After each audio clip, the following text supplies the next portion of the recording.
Assalamualaikum warahmatullahi wabarakatuh. Perkenalkan, nama saya Dandi Pinanda. NIM saya 2410104007.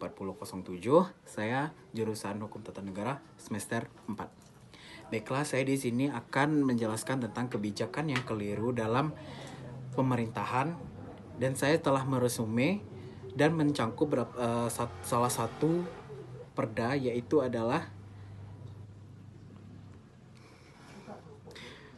Undang-Undang Cipta Kerja Nomor 6 Tahun 2023. Keliruan yang pertama itu adalah jangka waktu kontrak, yaitu perda ini aturan internal menyebutkan kontrak bisa diperpanjang terus-menerus tanpa batas atau lebih dari 5 tahun tanpa menjadi tetap. Dan yang kedua, yaitu mengontrak pekerjaan yang inti dan tetap, mengontrak PKWT atau posisi yang bersifat rutin dan terus-menerus seperti staf admin, buruh produksi, dan jalur utama atau kasir. Dan yang ketiga, yaitu ada penghapusan uang kompensasi PKWT, yaitu menyatakan bahwa jika kontrak habis dan tidak diperpanjang, pekerja tidak dapat apa-apa. Yang keempat, yaitu ada masa percobaan untuk pekerja rentak. Yang pertama itu ada mencantumkan masa percobaan 3 bulan bagi pekerja kontrak. Dan ada yang kelima, yaitu standar pasangon yang di bawah undang-undang, yaitu perda menilai pesangon atau uang penghargaan masa kerja UMK yang lebih kecil dari angka yang ditetapkan di PP nomor 35 tahun 2021. Dan juga ada batasnya durasi, yaitu adalah perda menetapkan batas maksimal kontrak 5 tahun tanpa ruang perubahan. Dan yang kedua, perda ini terus ada juga tentang upah minimum dan kebutuhan hidup layak. Perda menetapkan upah hidup minuman hanya berdasarkan pertumbuhan ekonomi dan inflasi tanpa mempertimbangkan indeks KHL secara nyata.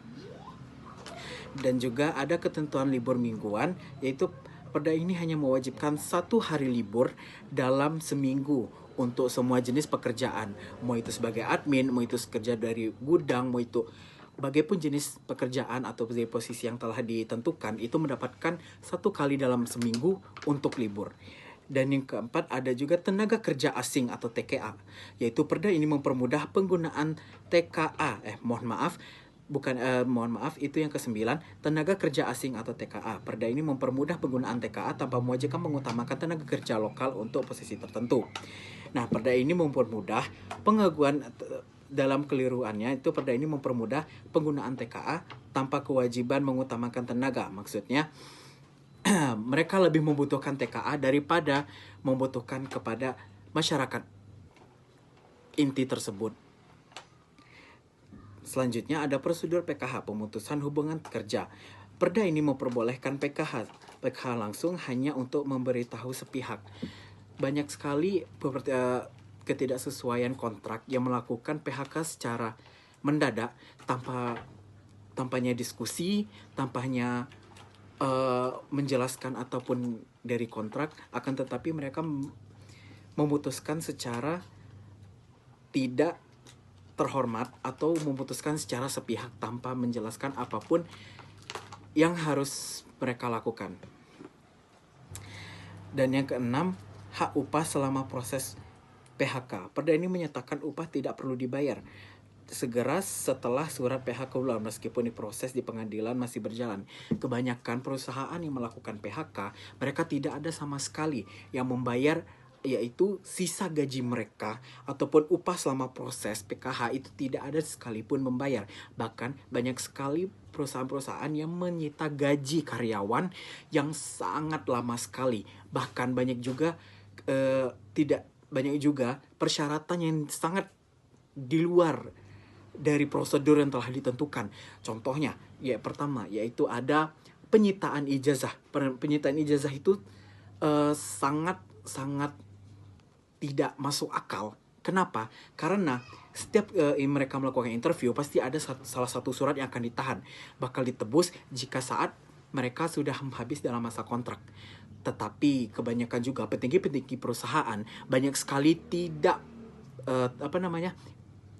sering sekali memperpanjang kontrak para pekerja tanpa sepengetahuan mereka, yang bisa dibilang mereka melakukan kerja secara tetap. Nah, ada juga dalam proses itu adalah masa, kalau dalam konteks karantin, mereka itu atau masa trainee, mereka itu akan melakukan percobaan. Percobaan biasanya itu dilakukan selama 6 bulan yang dilakukan di setiap perusahaan. Mau itu dalam bidang administrasi, mau itu dalam bidang mereka ada di pihak gudang, ataupun mereka sebagai produksi dalam, misalnya itu adalah perusahaan untuk memproduksi makanan, minuman, barang, atau apapun semacamnya. Kebanyakan seperti itu. Terus ada juga penahanan untuk gaji ataupun biaya untuk semuanya. Mereka ini biasanya untuk melakukan itu dalam kebijakan yang sedikit keliru, yaitu tuh biasanya akan seperti janji-janji manis. Sepengetahuan saya, yang saya baca dari berbagai kasus-kasus yang ada di mana-mana, itu kebanyakan gaji mereka ditahan dengan alasan yang sedikit tidak masuk akal. Dan setiap ditanya apakah alasannya ditanya, untuk sekarang gajinya belum bisa dicair atau tidak bisa melakukan untuk menerimanya, seperti itu. Dan kebanyakan ya bisa jadi nanti akan terjadinya sebagai korupsi atau semacamnya gitu. Terus juga ada upah minum dan kebutuhan hidup layak, yaitu pada perda ini menetapkan upah minum hanya berdasarkan pertumbuhan ekonomi atau finansial tanpa mempertimbangkan indeks KHL secara nyata. Biasanya ini nih setiap perusahaan pasti ada yang namanya upah untuk makan. Mau itu dari makan siang, makan pagi, sarapan pagi, bahkan mereka pun mendapatkan makan untuk makan sore. Biasanya seperti itu.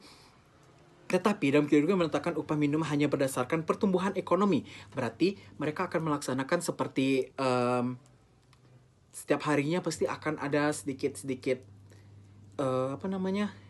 berdasarkan pertumbuhan ekonomi gitu. Nah, terus ada ketentuan libur mingguan. Kebanyakan ya dalam itu perusahaan ataupun dalam Cipta Kerja itu sudah dijelaskan.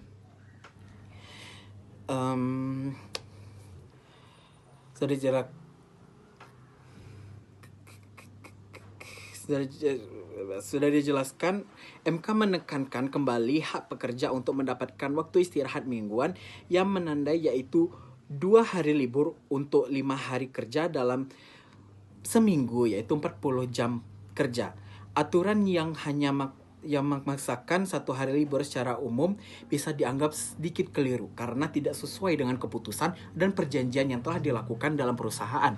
Setelah dijelaskan oleh MK, menekankan kembali untuk hak pekerja itu telah ditentukan 2 hari, dan kebanyakan perusahaan mencuri kesempatan tersebut, dilakukannya hanya sekali dalam seminggu. Banyak sekali dan tidak sesuai dengan kontrak yang telah dijanjikan. Jadi yang seharusnya 40 jam per minggu, itu bisa saja mereka melakukan lebih dari segitu, bisa sampai 40 jam. Nah, dan juga tenaga kerja asing atau TKA. Perda ini mempermudah penggunaan TKA tanpa kewajiban mengutamakan tenaga kerja lokal untuk posisi tertentu. Kebanyakan sekali perusahaan mengutamakan TKA atau tenaga kerja asing.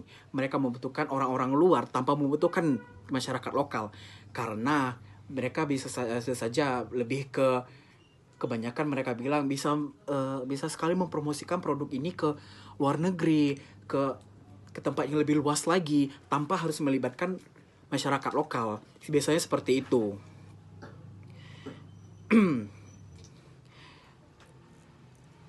Dan juga ada prosedur pemutusan. Pemutusan itu sangat sekali yang telah sangat jelas harusnya. Apalagi pemutusan secara sepihak, tanpa sepengetahuan, tanpa perundingan, itu banyak sekali terjadi di mana-mana. Terus ada juga di dalam sini yang saya resume itu adalah batasan durasi pekerja kontrak. Biasanya pekerja kontrak itu maksimal kontrak mereka itu dilaksanakan selama 5 tahun, tidak boleh lebih dari 5 tahun.